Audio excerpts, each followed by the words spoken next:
안녕하세요. 오늘도 사연 살롱을 찾아주셔서 감사합니다. 저는 경기도 일산에 사는 40대 후반의 여성이에요. 저희 가족은 남편이랑 저랑 아들 하나, 딸 하나예요. 인생에서 어려운 일을 극복하고 나면 좋은 경험이 된다고 하죠. 저와 남편도 힘든 시간을 보내고서 더 서로를 위하게 되고 인생의 진정한 동반자가 된 것 같아요. 덩달아 아이들까지 사이도 좋아지고 사춘기인데도 부모한테 별 반항 없이 잘 지내고 있어요. 대체 어떤 일이 있었길래 그러나 싶으실 텐데요. 바로 제 남편과 남편 친구 사이에서 있었던 일이에요. 그럼 본격적으로 저의 사연 이야기 시작해 볼게요. 남편과 저는 지인의 소개로 만나 결혼까지 하게 되었어요. 저는 아파트 단지 근처의 학원가에서 입시학원을 시작한 지 얼마 안 됐을 때였고 남편은 회사원이었어요. 양쪽 집안 어른들도 다들 성격이 무난하셔서 큰 어려움 없이 살며 아이도 3년 터울로 낳고 나름 잘 살고 있었어요. 나는 내 친구들 시댁하고 갈등 있고 친정 때문에 속상해하는 거 보면 우리는 참 무난하게 잘 사는 것 같아. 크게 부자는 아니어도 먹고 사는데 문제 없고 갑자기 누가 큰 병에 걸려도 당분간은 병원비나 생활비 때문에 크게 걱정하지 않아도 되잖아. 이대로만 계속 잘 살았으면 좋겠어. 희영이 네 말도 맞긴 한데 나는 그래도 지금보다 더 수입이 많았으면 좋겠다. 애들도 점점 커가고 해가 갈수록 돈 들어갈 때가 더 많을 거 아니야. 부모님들도 점점 나이 드시면 아무래도 갖고 있는 걸 쓰게 되지 들어오는 돈은 줄어들 테니까 나는 우리끼리 지금처럼 계속 사는 걸 위해서도 양쪽 부모님을 위해서도 어떻게든 수입을 늘렸으면 좋겠어. 자식 노릇, 부모 노릇 다 잘해야지. 내가 가장이라 그런지 돈 더 잘 벌고 싶네. 당신이 가장인 건 맞지만 너무 혼자 다 짊어지려고 하지 마. 나랑 같이 하면 되잖아. 당신 얘기 듣다 보면 너무 완벽하려고 하는 것 같아. 안 그래도 돼. 그리고 요즘 세상에 누가 가장한테만 기대서 살겠어? 우리 엄마 아빠는 노후 걱정 크게 안 해도 된다고 하셨어. 시댁 어른들도 쪼들리는 거 아니고. 너무 그런 걱정하지 마. 만에 하나 무슨 문제가 생기면 같이 하나씩 풀어나가면 되는 거잖아. 저는 남편이 너무 큰 부담을 혼자 지고 있는 것 같아 안타까웠어요. 제가 그러지 말라고 아무리 말해도 가장인 자기가 잘 돼야 한다고 신경을 쓰더니만 어느 날 갑자기 이러더라고요. 여보, 나 고등학교 동창 친구랑 투자 하나 하기로 했어. 보니까 전망도 좋고 앞으로 계속 개발될 분야라 아무리 일이 안 돼도 본전치기는 할 것 같아. 그걸로 돈을 지속적으로 모아놓으면 걱정할 일 없을 것 같아. 갑자기? 자세히 알아보기는 한 거야? 전문가 조언은 들어본 거고? 설마 친구 말만 듣고 그렇게 하는 건 아니지? 걱정하지 마. 그 친구가 주식이니 투자니 이런 걸로 돈 많이 벌었어. 동창들 사이에서 소문 다 났다니까. 자기가 혼자 할 수 있는 건데 내가 부수입 좀 있었으면 좋겠다니까 얘기해 준 거야. 원래 그런 말도 잘 안 하는 친구야. 그래도 좀 알아보고 해. 나중에 문제 생길지도 모르잖아. 사람을 너무 의심하는 건 안 좋지만 이런 일은 몇 번씩 확인해도 넘치지 않아. 일단 그 분야가 앞으로 계속 발전한다는 건 확인했어. 투자를 어떻게 하면 좋을지는 나도 알아볼게. 걱정하지 마. 너무 주저하고 계산만 하면 큰 돈 못 버는 거랬어. 우리도 넉넉하게 살아봐야지. 앞에도 말씀드렸지만 저희는 결코 생활이 어렵지도 않았고 당장 큰 돈이 필요한 상황도 아니었어요. 남편은 많이 쌓아두어야 안심할 수 있다고 생각하는 것 같았어요. 물론 돈이 많으면 좋지. 왜 안 좋겠어요. 그래도 너무 친구 말만 믿고 한 곳에 모든 걸 투자하는 건 좋은 방법 같지 않았네요.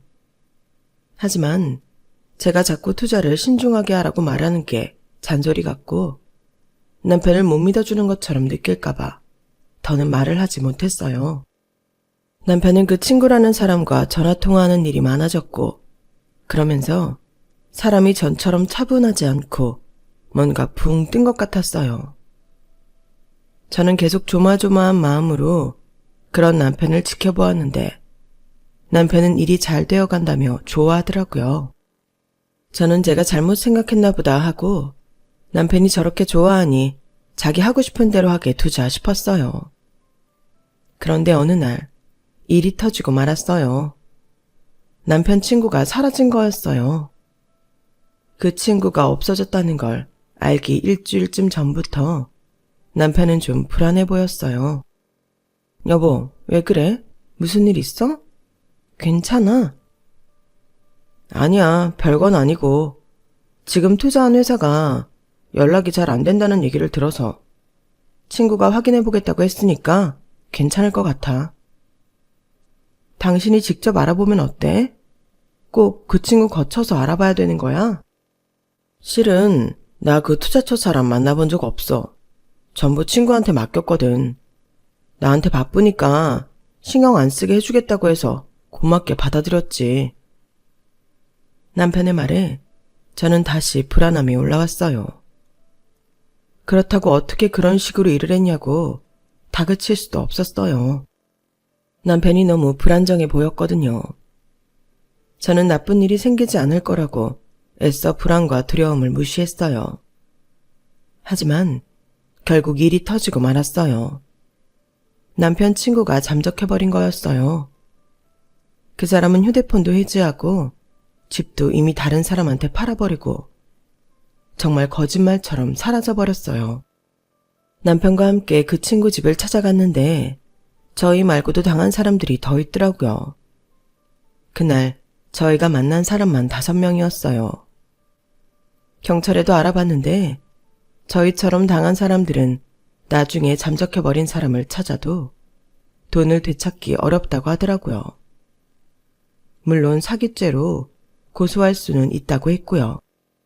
저도 그렇지만 이 일로 남편은 정말 큰 충격을 받았어요. 며칠씩 잠도 못 잤고 눈동자도 완전 멍해지고 넋이 나간 사람 같더라고요. 나는 정말 그 자식 믿었는데 그런 놈이 아닐 거라고 철석같이 믿었는데 내가 이렇게 바보였나? 여보, 당신도 내가 한심하지? 그렇지? 당신이 그렇게 잘 알아보라고 했는데 내가 그 자식한테 홀딱 넘어가서 돈 다 쓸어 넣었잖아. 아니, 어떻게 이렇게 내가 멍청한 짓을 했을까? 나 이것밖에 안 되는 사람이었나? 속이려고 작정한 사람을 누가 이겨. 간절한 사람 마음을 이용한 인간이 나쁜 거지. 당신이 잘못한 거 아니야. 물론 조금 더 내 말에 귀 기울여줬더라면 하는 마음도 있지. 근데 나는 돈보다 당신이 상처받은 게 더 안타깝고 힘들어. 그냥 빨리 털어내. 그래도 우리는 다른 사람들보다 좀 낫잖아. 내가 계속 벌고 있고 우리 힘들다고 하면 도와주실 부모님도 계시고 내가 평생 양쪽 집안 어른들 잘 모시고 우리 준혁이 서연이 고생 안 시키려고 어떻게든 돈을 불려놓으려고 한 건데 그런 내 마음이 욕심이었나? 아니 어떻게 그런 사람을 이용할 수 있지? 그 자식이 원래 그런 놈이었나? 남편 친구가 사라졌다는 말을 듣고 제 나름대로 남편 친구에 대해 알아봤는데 그 사람은 원래 넉살이 좋고 사람들한테 허풍을 잘 떤다고 하더라고요. 남편은 고등학교 같이 다닐 적의 그 친구 모습만 기억하고 본 모습을 알아보지 못했던 거였어요. 순수하고 착한 남편이 잘못했다고는 할 수 없는 노릇이었어요. 모든 사기가 그렇듯 사기를 친 사람이 나쁘지 당한 사람은 피해자니까요. 제가 수소문을 해서 그 친구 어머니를 찾아갔는데 재혼을 해서 고급 아파트에 살더라고요. 저는 완전 문전박대를 당했어요. 나 그 집안하고 인연 끊은 지 한참 됐으니 나한테 이러지 마요. 나랑 승우 연락도 안 하고 산지 얼마나 오래됐는데? 어머니, 제가 알아봤는데 몇 주 전까지만 해도 어머니랑 통화했다던데요. 주변 사람들이 전부 확인해 줬어요. 그래서 뭐 어쩌라고? 내가 그놈한테 사기치라고 사주라도 했어? 어쩔 거야. 나 돈 없어. 먹고 죽을래도 없어. 또 찾아오기만 해? 그럼 경찰에 신고해버릴 테니까. 라며 문을 쾅 닫고 들어가더군요. 너무 화가 났지만 더 이상 제가 할 수 있는 일은 없었어요. 남편은 자책을 심하게 하며 술만 마셨고 회사도 정말 겨우 나가더라고요. 저는 조금은 강압적으로 그런 남편에게 휴직을 권했어요. 일단 쉬어. 당신은 지금 휴식하면서 몸도 마음도 회복해야 돼. 이러다가 진짜 일도 제대로 못한다니까. 벌써 일 제대로 못하고 있는 것 같아. 회사에서도 겨우 견디다 오는 거 아니야? 내 눈에는 다 보인다고. 그러니까 그렇게 억지로 버티지 마. 그러다 정말 망가져. 내 말대로 일단 쉬어. 나 돈 벌잖아. 요즘 학생들도 많이 늘어서 전보다 수입도 늘었어. 당신 나 믿지? 그러니까 제발 나 믿고 좀 쉬자. 그렇게 겨우 남편을 집에 앉혀놓고 저는 더욱 학원 일에 매진했어요. 저도 열심히 노력했지만 운이 좋았는지 실력 있는 강사들이 들어오면서 학생이 점점 많아졌고 저는 다른 지역의 아파트 단지에 있는 학원 건물에 분원을 내게 되었어요. 저는 우리 아이들한테 아빠가 마음이 좀 힘드니까 재미있는 이야기 많이 하고 놀러도 가라고 했죠. 아들도 딸도 저보다 더 어른이더라고요. 지들이 알아서 아빠 밥도 챙겨주고 함께 산책도 다니고 TV 드라마도 보는데 제가 바쁜 중에도 그 모습을 보며 얼마나 울컥했는지 몰라요. 돈은 잃었을지 몰라도 그걸 통해 서로가 더 연결될 수 있더군요. 그걸 우리 아이들이 저희 부부를 깨닫게 해줬어요. 남편은 차차 무력한 상태에서 벗어났고 얼굴에 웃음도 되찾았어요. 그리고 서서히 회사로 돌아갈 준비를 하고 있었죠. 남편이 복직 시기를 회사에 알리고 생활 습관을 다시 회사 생활 때처럼 바꿔가던 즈음이었어요. 밤 늦게까지 학원 일을 하고 집에 온 저에게 남편이 말했어요. 여보, 우리 부서 담당 김 이사님이 얼마 전 회사를 차려서 나갔는데 나한테 유럽 쪽 판로를 물어보셔서 여기저기 연결을 좀 해드렸거든. 근데 그게 일이 잘 돼서 몇 건이나 계약을 하셨대. 나더러 와서 같이 일을 좀 해달라고 하시네. 기본 연봉도 전에 회사보다 1.3배 높고 인센티브도 있대. 김 이사님이 우리 회사랑 연결고리도 튼튼하시고 무엇보다 자금 조달이 잘 되는 분이긴 한데 옮길까? 라며 남편이 저의 눈치를 살피더라고요. 고등학교 동창의 말이 속아 투자를 결정할 때 제가 말리는데도 독단적으로 결정했던 것과는 달랐어요. 그리고 또다시 속을까봐 불안해하는 느낌도 있었고요. 하지만 그 이사님이라면 저도 몇 번 배웠고 허튼 일을 안 하실 분이라는 걸 알고 있었어요.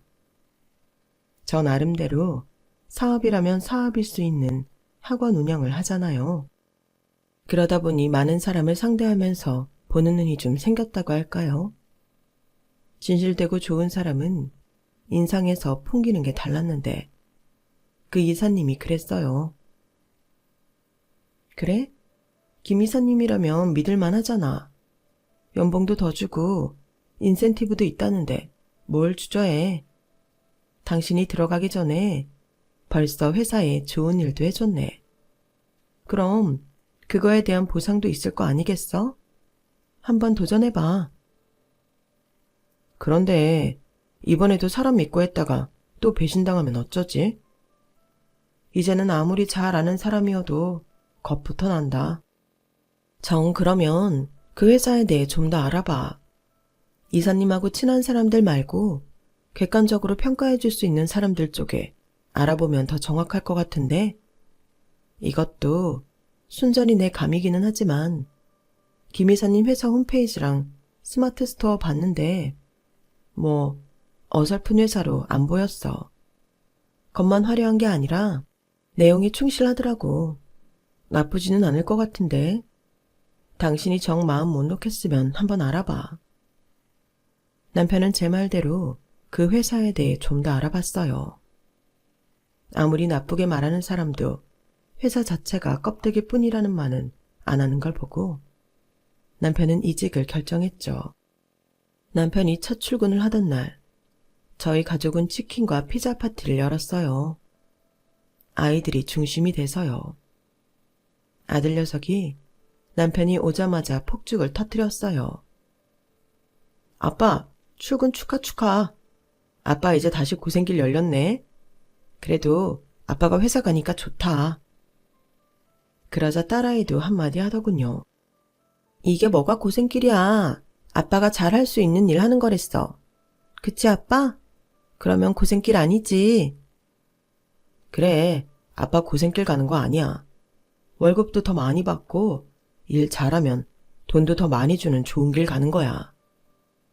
니들이 아빠가 맨날 집에서 누워있어서 답답했을 텐데 잘 견뎌줘서 고맙다. 여보, 당신도 고마워. 당신이 돈 벌면서 나 편히 쉴 수 있게 해주지 않았으면 이렇게 다시 출근하는 거 상상도 못했을 거야. 그것도 더 좋은 조건의 회사로 가면서 말이야. 헤이, 별말을 다 하네. 우리 가족이잖아. 운명 공동체. 당연한 걸 갖고 뭘 그래. 라고 말하는 제 목소리가 막 떨리더니 눈물이 쏟아지더군요. 주책 맞다 싶었지만 남편의 위로와 아이들이 신나서 떠드는 소리가 너무 감동이었어요. 남편이 회사를 나가면서 저희 집은 전보다 더 활기도 넘치고 안정적으로 변해갔어요. 확실히 집안 식구들이 모두 제 할 일을 잘하고 아프지 않으니 분위기가 좋아지더라고요. 남편은 회사 업무 특성상 해외 출장을 많이 다니게 됐어요. 직접 산지에 가서 물건을 보고 그게 얼마나 구매력이 있을지도 보더라고요. 가끔 저한테 여성들은 어떤 걸 더 많이 사는지도 물어보고요. 남편은 일하지 못했던 시간들을 보상받으려는 것처럼 밤낮 가리지 않고 뛰어다녔어요. 몸이 상할까봐 걱정이 될 정도로요. 여보, 너무 몸 갈아서 일하는 거 아니야? 회사에서 그렇게 일하래? 아무리 탄탄한 회사여도 대기업이 아니라서 그런가? 일을 너무 시키는 것 같네. 아니야, 내가 좋아서 하는 거야. 그리고 내가 잃은 돈이 좀 많아. 나 돈 못 버는 동안 내가 빌린 대출금이며 생활비에 애들 교육비까지 다 당신 혼자서 책임졌잖아. 그러느라 적금도 몇 개 깬 거 내가 다 알아. 내가 다시 채워야지. 그러려면 전보다 더 많이 노력해야 되니까 하는 거야. 그래도 잠도 못 자면서 너무 고생하잖아. 그러다 또 큰일 나. 건강 잃으면 다 잃는 거란 말 몰라? 우리 집 아직 괜찮아. 적금 깼던 거? 그거 꼭 필요하지 않은 거니까 깼던 거고. 당신이 원래 회사에서 받기로 한 연봉만 받아도 우리 빚 갚아 나갈 수 있어. 나는 당신이 건강했으면 좋겠지. 돈 더 벌자고 힘들고 못 망가지는 거 싫어. 남편은 너무 책임감이 강했기 때문에 사기도 당했고 그로 인한 자책도 컸던 것 같아요. 그래서 또 자기가 손해본 거 메꿔보겠다고 지나치게 열심히 일을 했고요. 제가 극구 말리자 남편은 알겠다며 밤을 새우지는 않더라고요. 그래도 다른 사람의 배는 일을 했던 것 같아요. 그렇게 3년 정도 지나고 나니 남편은 회사에서 간부급으로 승진을 했어요. 물론 연봉도 더 많아졌고요. 남편은 자신이 대출받았던 것들을 모두 기간보다 일찍 갚아갔어요. 와, 진짜 당신 내 남편이지만 너무 대단해. 기어이 이렇게 해내는구나. 이게 어디 나 혼자 한 일이야. 당신이 뒷받침해주고 옆에서 격려해주고 나 힘들게 일하지 말라고 챙겨주니까 가능했지. 내 인생에서 제일 잘한 건 당신 만난 일 같아. 준혁이 서연이도 잘 키웠지. 내 뒤치다거리 다 해줬지. 진짜 나처럼 복받은 남자가 또 어디 있냐? 정말 고마워 여보. 그동안 고생 많았지? 나도 이제 전처럼 욕심부리지 않고 갖고 있는 거 감사하면서 살게. 남편한테 고생했다, 고맙다 이런 말 들으니 그동안 쌓였던 피로와 스트레스가 전부 다 풀리더라고요. 남편이 사기를 당하고 실의에 빠져 있다가 다시 원래 상태로 돌아가기까지 걸린 시간은 5년을 넘어 6년이 되어갔어요. 시부모님도 친정부모님한테도 이제는 말할 수 있게 되었죠. 저희가 그동안 어떤 일이 있었는지 한마디도 하지 않았는데요. 연로하신 분들 충격이라도 받아서 혹시 건강에 문제라도 생길까봐 그랬거든요.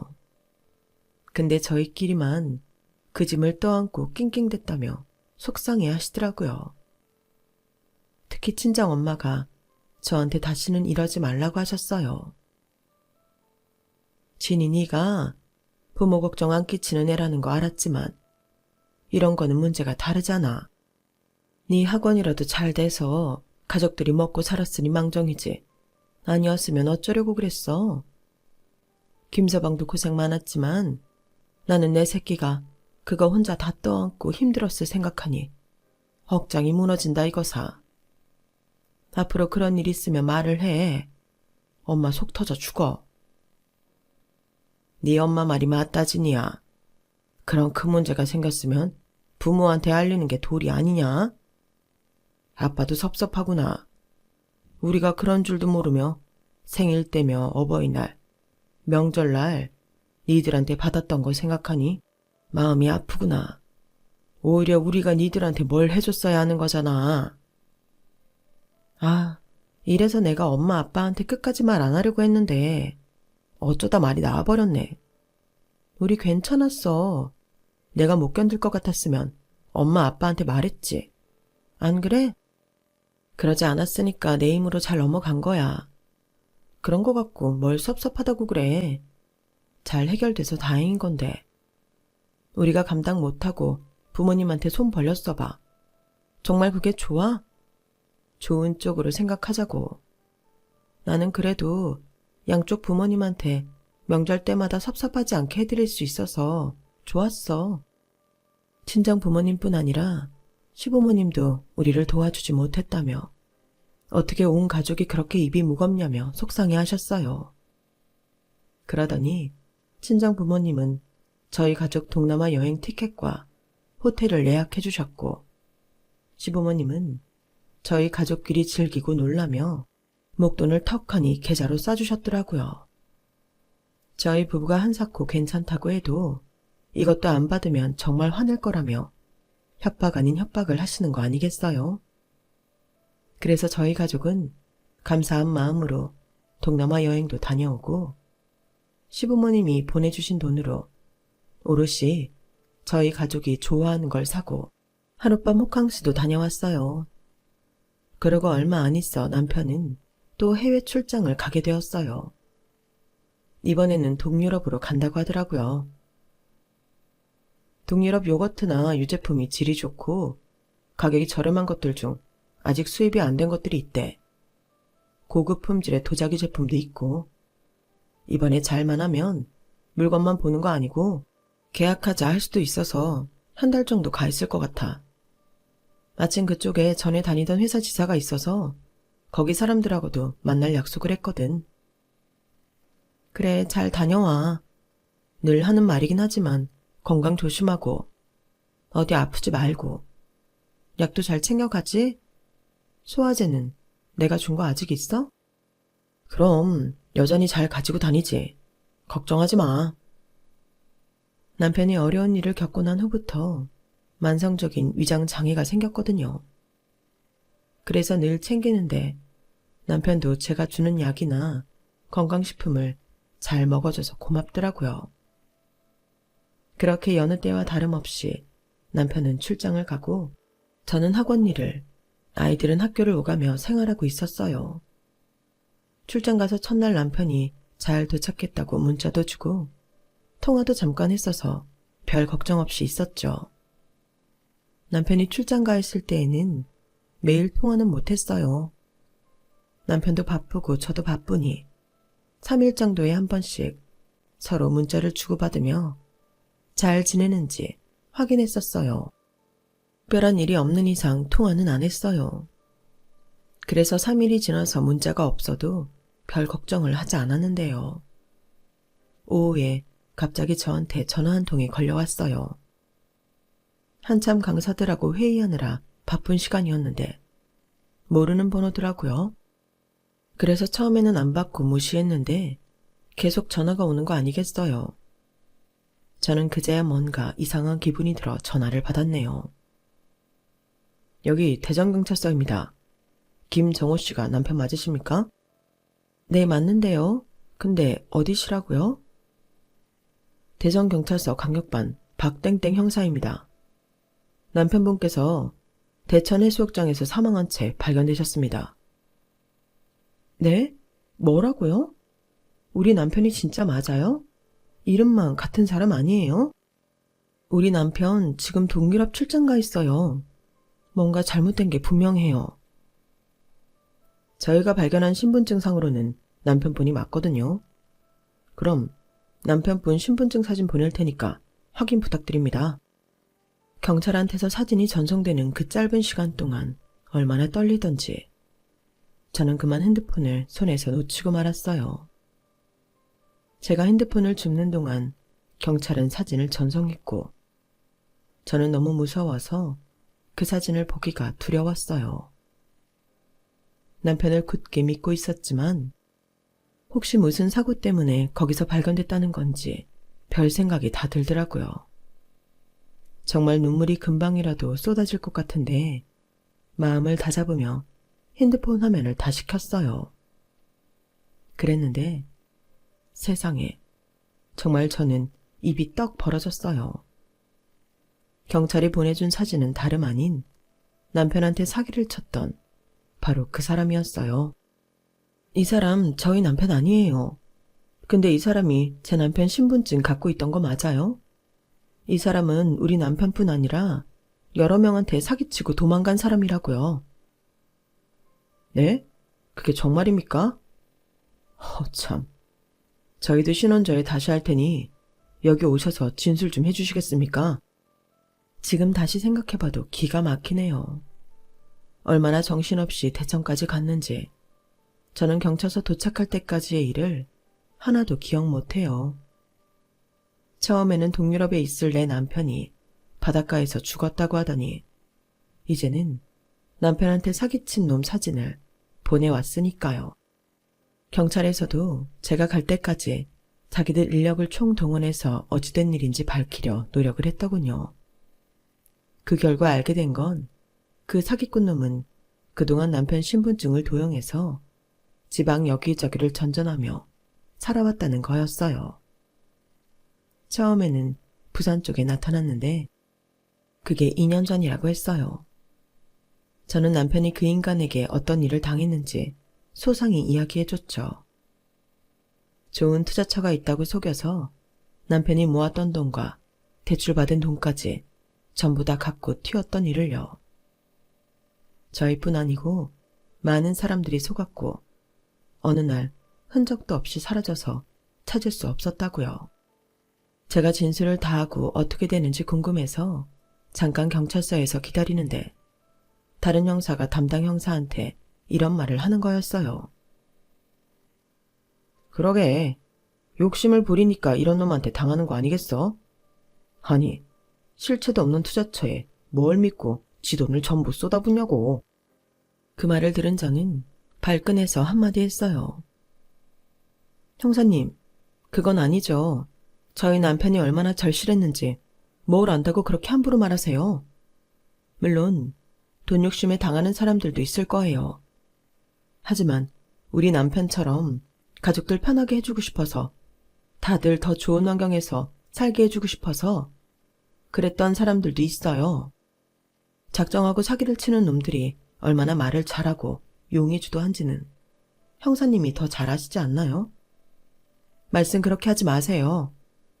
저희 남편 이 일 때문에 한동안 죄인처럼 아무것도 못하고 살다가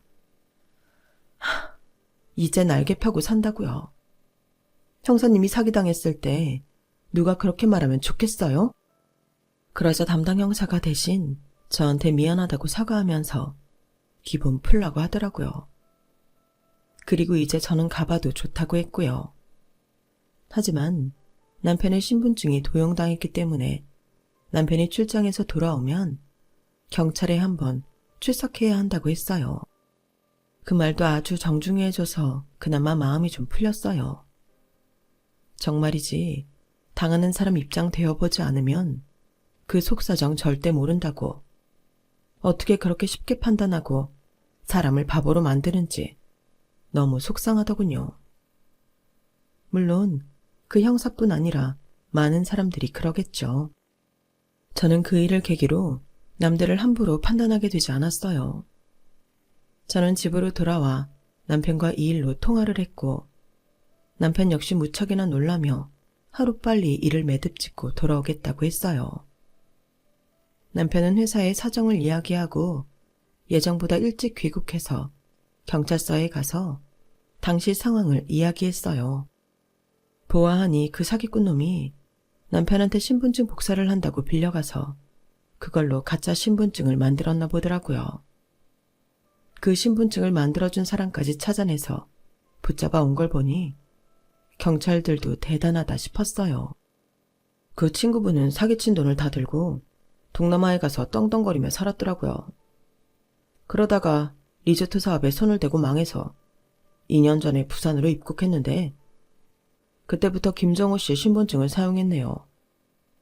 처음에는 부산에 있는 작은 식당을 인수했다가 그것도 잘 안 돼서 접고 그 다음부터는 지방 여기저기를 전전했군요. 그러다가 대천에서 술을 잔뜩 마시고 추운 데서 자다가 심장마비로 사망했고요. 아버지가 대천에 사시네요. 그 어머니라는 사람은 아예 연락도 되지 않는다고 했어요. 어느 정도 예상한 일이었기 때문에 놀랍지도 않았죠. 저희는 곧 그놈 아버지를 만나게 됐는데 저희를 보고 처음에 대뜸 하는 말이 이거였어요. 나는 모르는 일이에요. 나더러 얘가 없앤 돈 갚으라고 해도 나는 못 갚아. 돈도 없고. 얘가 뭐라고 사는지 내가 어떻게 알았다고. 나랑은 전혀 상관없는 일이니까 나한테 돈 달라고 하지 마요. 아버님, 아무리 그렇다 한들 미안하다는 말이 먼저 아닙니까? 네, 저 이제 그 돈 필요 없어요. 저희 힘으로 그동안 빚진 거 다 갚고 이제 여유 갖고 살게 됐거든요. 근데요, 사람 사이에 돌이라는 게 있잖아요. 돈이라는 거 저도 사기 당하고 보니 있다가도 없는 게 그 돈이었어요. 승우 그 자식도 그딴 것 때문에 저렇게 됐잖아요. 그럼 아버님이라도 먼저 미안하다고 하셔야 되는 거 아니에요? 남편은 씁쓸한 표정으로 이렇게 말하고 제 손을 잡고 돌아섰어요. 제 마음도 착잡하고 참 안 좋더라고요. 남편 말대로 돈보다 더 중요한 게 뭔지 그 사기꾼이나 사기꾼 아버지나 똑같이 모르는 것 같았어요. 물론 돈 중요하죠. 하지만 사람 사이에 도리와 신뢰가 더 중요하다는 걸 저와 남편은 정말 절실히 깨닫게 되었네요. 결국 우리는 사람들하고의 신뢰를 저버리지 않아서 다시 일어설 수 있었던 것 같아. 당신이 주변 사람들한테 잘하고 성실했으니까. 당신 공이 더 크지. 당신이 벌지 않았으면 진짜 힘들었을 거야. 그건 상상하기도 싫다. 나 진짜 큰 거 깨달았어. 이제는 내 손 안에 있는 거 감사하면서 살 거야. 더 좋은 환경에서 편하게 살아보겠다고 아등바등하지 않을래. 그러고 싶다는 마음이 있으면 어차피 언젠가 그렇게 되지 않겠어? 와, 당신 도 닦은 것 같다. 맞아. 우리가 마음에 두고 있으면 언젠가 다 되겠지. 일부러 죽을 뚱 살뚱하지 않아도 말이야. 저희 부부는 그 일을 겪고 나서 마음 내려놓고 흘러가는 대로 맡기게 된 것 같아요. 그러니까 오히려 안 될 것 같던 일들도 잘 풀릴 때도 있었어요. 또 일이 뜻대로 되지 않더라도 우리가 할 일이 아니었다고 받아들이게 되었고요. 저희가 마음이 편하니 아이들도 사춘기임에도 저희와 큰 갈등 없이 잘 지나가는 것 같아요. 인생사 세옹지마라고 하던가요. 좋은 일이 나쁜 일이 되고 또 나쁜 일이 좋은 일이 되기도 한다잖아요. 저는 정말 그런 것 같다는 생각이 들어요. 중요한 건 제 마음이 아니겠는가 하고 뭐든 긍정적으로 보려고 노력하고 있어요. 제 긴 이야기 들어주셔서 감사해요. 여러분들도 언제든 마음에 행복이 가득하시길 바라며 들어주신 분들 다들 건강하세요. 여러분, 사연 댓글에 응원과 현명한 조언 부탁드려요. 좋아요와 구독은 저에게 큰 힘이 됩니다. 오늘도 좋은 일 가득하세요.